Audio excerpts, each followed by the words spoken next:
Como ya escucharon, soy Douglas Villarroel, médico internista y endocrinólogo. Estudié en Sucre. Cuando yo estudié medicina solo había escuela de medicina en Cochabamba, Sucre y La Paz. Y me formé en México y en los Estados Unidos y regresé a trabajar a Bolivia.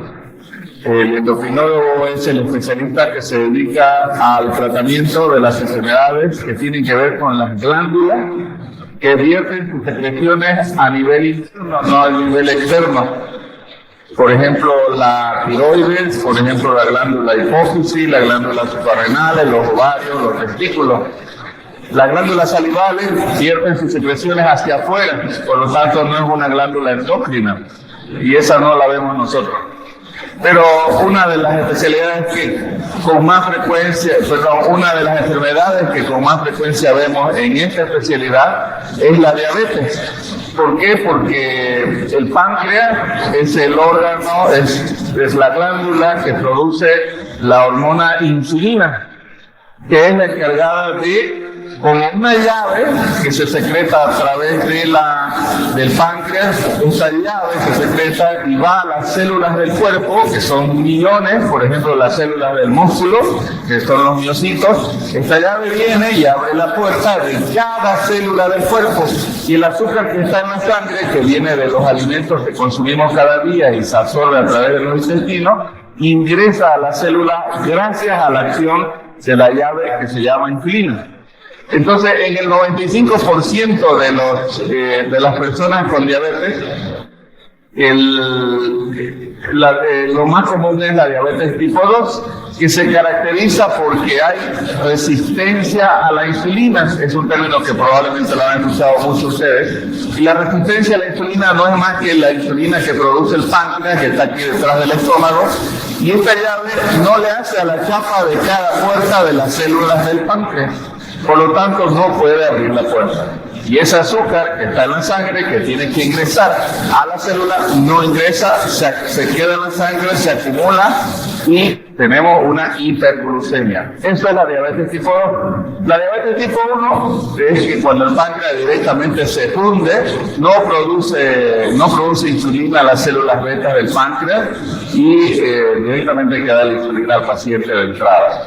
Pero no vamos a hablar ni de la fisiología ni de la fisiopatología de la diabetes. Vamos a hablar de cuál es la situación de la diabetes en Bolivia y algunos aspectos muy particulares. ¿Hacia dónde apunto? Ahora, bueno, en el año 2000 había en el mundo 151 millones de personas con diabetes. Y ya en el año 2009 había 285 millones de personas con diabetes. Para el año 2021 este valor subió a 537 millones de personas. Imagínense, esto parece una epidemia. Es decir, no es el COVID, porque no es una enfermedad aguda, no se contagia, no es viral, no es bacteriana, pero ¿cómo es posible que haya tanta diabetes si no se contagia? ¿Cómo es posible que se multiplique la diabetes, o sea, en todos los países del mundo, o sea, que sería una pandemia, vamos a decir, pero no se contagia? Tiene que ver con nuestro estilo de vida y tiene que ver con la genética de la cual nadie es culpable. Esa la heredamos de nuestros padres, abuelos, tíos, pero tiene mucho que ver con lo que hacemos cada día, con lo que comemos cada día, si hacemos ejercicio, si nos engordamos o no, si consumimos bebidas alcohólicas, si consumimos bebidas azucaradas, si fumamos. Todo esto tiene que ver con la diabetes. Siempre lo hemos comparado, gracias a investigadores previos que nos han dado estos ejemplos, siempre lo hemos comparado como que una persona que nace de padres o abuelos o tíos con diabetes hereda una pistola cargada con la bala de la diabetes. Esa es la parte genética. la pistola cargada con la bala de la diabetes. Pero lo que aprieta el gatillo y hace que salga la bala de la diabetes y nos dé la diabetes es nuestro estilo de vida, principalmente el engordarnos, el sobrepeso. Luego viene el sedentarismo, lo que comemos mal, bien, etcétera. Entonces, ahí le dejo esa información. Esta es la situación actual. Estos son números de la Federación Internacional de Diabetes, que es la organización mundial más importante de la diabetes en el mundo y de la cual me precio de haber sido presidente para la región de toda Latinoamérica durante 3 años hasta hace poco tiempo. Entonces, ¿cuál es la importancia de abordar la diabetes en Bolivia? Enorme, enorme. Primero, porque las personas que tienen diabetes en Bolivia no tienen acceso a una atención adecuada para su enfermedad. Segundo, no tienen acceso a medicamentos para su enfermedad. Tercero, no tienen acceso a los instrumentos que le permiten controlarse si están bien o mal, como los glucómetros, por ejemplo. Y, por último, no es gratis la atención en Bolivia. Es decir, entre comillas debería ser, ¿verdad? Pero si ustedes ahorita con diabetes se van al Hospital San Juan de Dios, le van a cobrar. Y va a comprar, y le van a dar una receta y va a comprar un medicamento. Y generalmente, si no hay dinero, uno se compra los medicamentos más básicos que hay, porque los más avanzados cuestan caro. Entonces, en Bolivia no se está haciendo, las personas con diabetes no están recibiendo el mejor tratamiento posible para su diabetes. Les voy a dar un ejemplo de qué significa el mejor tratamiento posible. Si una persona con diabetes tiene obesidad, hay medicamentos que son muy efectivos para bajar el azúcar, pero lo hacen engordar. Y recordemos que la obesidad da resistencia a la insulina y cuesta más, hay que usar más remedios para normalizar el azúcar. Entonces, deberíamos elegir medicamentos que por lo menos son neutros, no le hacen subir de peso, pero cuestan más caro. O por ejemplo, si una persona tiene diabetes y tiene daño a los riñones o tiene daño al corazón, que es lo más común en las personas con diabetes, las complicaciones más comunes, hay medicamentos que le permiten mejorar su azúcar y mejorarle el corazón, mejorarle el daño de la diabetes en los riñones. Y si no lo tienen, protegerle esos órganos del daño de la diabetes.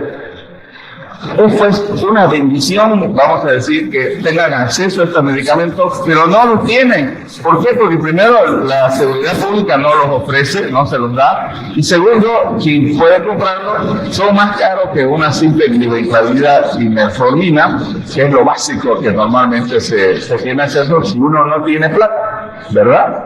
Entonces, la diabetes en Bolivia es similar a muchas partes del mundo en su prevalencia, pero diferente a muchas partes del mundo, porque somos uno de los pocos países de Latinoamérica donde la diabetes no está cubierta. ¿Y por qué debería estar cubierta? ¿Por qué debería ser gratis la atención de la diabetes? ¿Y por qué deberían ser gratis los medicamentos? Porque una persona productiva, es decir, una persona que tiene un trabajo, aporta a la sociedad, trae dinero a su familia, hace muchas actividades. Si le da un accidente vasculocerebral, que es común con la diabetes, o le da un ataque cardíaco, que sería un infarto agudo del miocardio, y lo incapacita a esa persona, entonces esta persona se convierte en una carga para el Estado. Le va a salir mucho más caro a cualquier institución de salud, a cualquier persona, por último, a la familia, tener que cargar con esta persona, que hay que llevarlo al hospital, entonces yo tengo que dejar de trabajar para llevarlo a sus consultas médicas, o que le hace daño a los ojos, que le hace daño a los riñones, que le hace daño a los nervios y termina cortándole la pierna. Entonces cuesta mucho más dinero una persona con diabetes con complicaciones que darle los medicamentos y el acceso a la atención médica gratuita, que cuesta dinero, pero cuesta muchísimo menos que las complicaciones y la carga que se convierte esta persona para su familia y para la sociedad entera. Entonces, la prevalencia en Bolivia, de acuerdo a los datos de la Federación Internacional de Diabetes del 2022, y debo aclarar que estos datos no son tan reales, la Federación Internacional de Diabetes agarra lo que tiene el Ministerio, pero no existe un estudio de prevalencia de la diabetes a nivel nacional desde 1999. Entonces, hace muchos años, cuando se hizo el único estudio de prevalencia de la diabetes en Bolivia, se hacía todavía con el diagnóstico de la diabetes con un valor de azúcar de 140. Ahora el diagnóstico se hace con un valor de azúcar de 126 miligramos por el decilitro para arriba. Y en ese entonces la prevalencia que salió para Bolivia era del 7%, pero variaba dependiendo de si era en La Paz, El Alto, La Paz, Cochabamba y Santa Cruz. En Santa Cruz salió la prevalencia más alta del 10.6%, y mientras uno subía, Cochabamba, La Paz, El Alto, iba bajando la prevalencia. Entonces, probablemente esta prevalencia no sea real. Pero los datos oficiales nos indican que la prevalencia es del 9,2%, 45,8% no saben que la tiene, tenemos un 7,1% de mortalidad y una obesidad del 60% de la población general. Recordemos que la obesidad es la causa número 1, además de la genética, que lleva a la diabetes. Ahora, ¿cuáles son los factores de riesgo que tienen muchos de ustedes para hacer diabetes en un tiempo determinado? Principalmente una alimentación poco saludable. Aquí ustedes están lejos de la ciudad, comen lo que hay en el almuerzo probablemente si tienen clases cercanas, y todo el mundo, o en el trabajo, o donde sea que hace su vida, tiene una elección. A ver, si voy a quedarme a comer afuera, bueno, yo puedo prepararme un tupper y luego ponerlo en un refrigerador. Uno tiene que ir pensando qué hacer, pero la mayoría no piensa adelantado. La mayoría come nomás, y lo que hay es lo que hay, entonces uno no come sano. Y día tras día eso va aportando. Y si encima hay carga genética de obesidad y sobrepeso en la familia, se engorda, pues. Y como hay una prevalencia tan alta de obesidad en la familia, entonces se hereda esa predisposición o esa tendencia a engordar, y uno termina comiendo asadito, sándwich, hamburguesa, pollo frito, y va engordándose y creciéndose la panza, y termina con los factores de riesgo que es la diabetes, con la dieta poco saludable. La otra es la falta de actividad física. Siempre hay una excusa para no hacer actividad física. No tengo tiempo, estoy todo el día afuera. Y estoy poniendo aquí actividad física, porque hay actividad física, hay ejercicio y hay deporte. Actividad física es lo que hacemos todos los días de movernos. Ejercicio es lo que programamos, lo que tenemos programado. De tal hora a tal hora yo hago media hora hago de aeróbic y media hora hago de anaeróbico 3 veces por semana. Eso es ejercicio. Pero actividad física es, yo camino desde la entrada hasta la universidad, y luego camino desde la universidad hasta la entrada. Eso es actividad física. Deporte ya es un campeonato, se hace por una medalla de oro, se hace por salir campeón, subcampeón, eso es diferente. Pero nada de eso hace la mayoría de la población, por diferentes razones.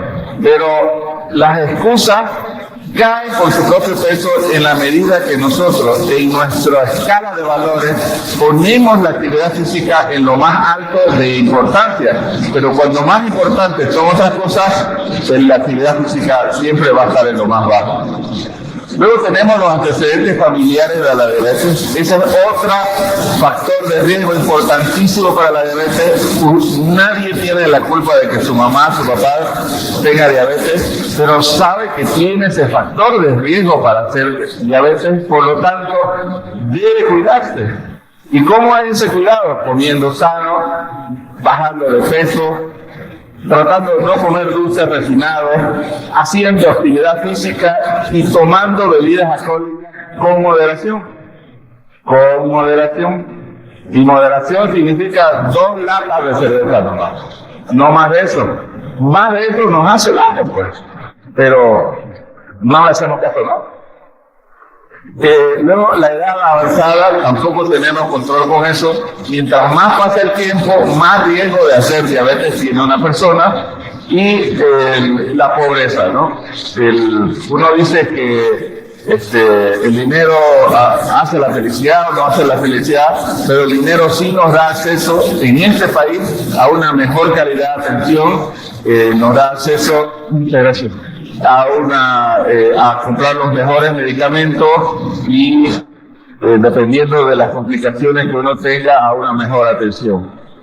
No es lo mismo una persona que le da un accidente vasculocerebral que quede con secuelas, que lo deja en cama y que lo tienen que atender en cama. No es lo mismo que lo atienda un familiar a que lo atienda una enfermera capacitada y formada para atenderlo, que hay que pagarle. Eso cuesta dinero, ¿verdad? Entonces, los principales desafíos de la diabetes en nuestro país son la falta de recursos familiares, la falta de recursos personales, pero principalmente la falta de recursos en nuestras instituciones públicas. Las instituciones públicas que deberían tener la mejor tecnología, deberían tener mayor cantidad de médicos. Todos los que aquí están estudiando medicina deberían ser capaces de salir y tener opciones de trabajar, porque hay una gran necesidad de atención médica que no está cubierta. Si no, no hubiera escuelas de medicina. Todos los años hay médicos que se retiran y médicos que ingresan. Y hay una población que necesita atención médica, pero lamentablemente en las instituciones públicas hay muy pocos médicos, hay muchos pacientes y se necesita mayores recursos humanos, mayores recursos tecnológicos.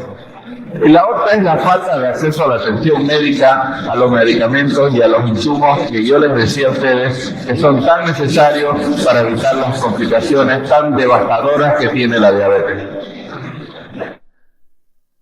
La insulina es un derecho, no es un privilegio. La insulina para una persona con diabetes tipo 1 es de vida o muerte. Una persona con diabetes tipo 1 que no recibe insulina, que es la hormona que produce el páncreas y que se sintetiza y se coloca de manera subcutánea, si tiene diabetes tipo 1 y no recibe insulina, se puede morir en 2 años, 3 años por las complicaciones de la diabetes tipo 1. Pero la diabetes tipo 1, aunque la mayoría recibe tabletas con comprimidos como tratamiento en sus inicios, la mayoría termina recibiendo insulina durante el tiempo, al año, a los 3 años, a los 5 años, a los 10 años, a los 15 años, a los 20 años. ¿Por qué? Porque ese páncreas se agota, se funde, deja de producir insulina y termina necesitando la insulina. Entonces la insulina, en vez de ser una hormona a la cual todo el mundo le tiene miedo, es un mito, que es adictiva, que se da lo último, que produce ceguera, tantas tonterías que se habla por ahí. En realidad la insulina es una salvadora de vidas de millones y millones de personas a través de las décadas, desde hace 100 años, 101 años que se creó. Entonces, el otro aspecto es la falta de concientización. En esta misma charla, por ejemplo, que estamos hablando ahorita de estos datos que son enormes en nuestro país, hay muchos de ustedes que están prestando atención, que están grabando, que están anotando, y hay otros que están distraídos, que están en otras. No hay concientización en la población en general sobre este problema que es tan prevalente en nuestro país. ¿Quién no tiene un familiar, un amigo, un vecino con diabetes? ¿Quién no tiene una carga genética con diabetes? Todas esas personas deberían preocuparse porque o van a tener diabetes, o van a ser cuidadores de personas con diabetes, o van a tener que atender a personas con diabetes. Y esta es una enfermedad que va a estar incrustada en la mayoría de las especialidades a las cuales uno se dedica una vez sale médico. Y luego otro de los grandes desafíos son los hábitos alimenticios poco saludables que tenemos todos, por falta de dinero, por exceso de dinero, por mucha publicidad en la televisión, en internet sobre las comidas, porque todo lo que se hace alrededor nuestro es con trago y con comida, desde cumpleaños, bautizos, nacimientos, celebraciones, bodas, graduaciones, todo se hace con comida y trago. Entonces estamos expuestos totalmente, permanentemente a comer de más y a tomar de más, ya sea dulces o alcohol. Entonces, esos son los grandes desafíos básicos que debemos enfrentarnos. Y yo he querido traerle a ustedes lo esencial, como decimos acá en Santa Cruz, el jane de lo que se debe enfrentar en nuestro país para que tengamos menos diabetes, y si hay diabetes, para que tengamos menos complicaciones con la diabetes. Entonces, combatir la obesidad es una forma de prevenir la diabetes. Pero es muy difícil combatir contra la genética. Si uno no se engorda porque le da la gana, uno se engorda porque los genes lo inducen a uno a engordar. El único problema es que la única salida y la única fuerza que tenemos para tratar la obesidad es a través de los cambios de estilo de vida. Y durante décadas le dijimos a los pacientes, no, pues vaya a hacer ejercicio, coma menos, haga dieta y va a mejorar de la obesidad. Y no había sido así. Finalmente nos hemos dado cuenta que siguió creciendo y creciendo la obesidad en el mundo y siguió trayendo enfermedades como diabetes, hipertensión, cardiovasculares, cerebrales.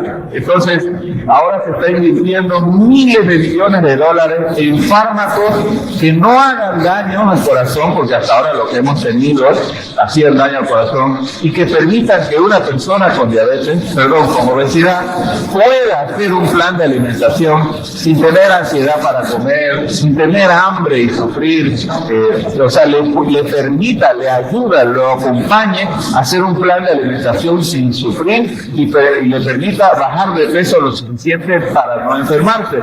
Entonces, de esa manera podemos prevenir la obesidad, la diabetes. Entonces, hay que fortalecer la cooperación entre todos, incluyendo a la universidad. Miren, yo le he puesto ahí, porque esa cooperación permite que personas como yo estén ahora aquí conversando sobre la diabetes y concientizando sobre este tema. Pero tienen que estar involucrados el gobierno, la industria de alimentos y bebidas. Ya no hay que hacerla a un lado y criticarlas y decirles que son el diablo. Hay que traerlos y trabajar juntos, porque nadie nos obliga a tomar Coca-Cola, Pepsi-Cola o como se llame la soda. Si el problema no es la Coca-Cola, el problema somos nosotros que tomamos la Coca-Cola. Entonces se debe trabajar en conjunto con las sociedades científicas, con la industria farmacéutica, y con los mismos colegios de secundaria o de primaria, hablando de la alimentación desde la base. Cuando logremos hacer esto, vamos a poder hacer el cambio que se necesita en nuestro país. Muchas gracias por su atención.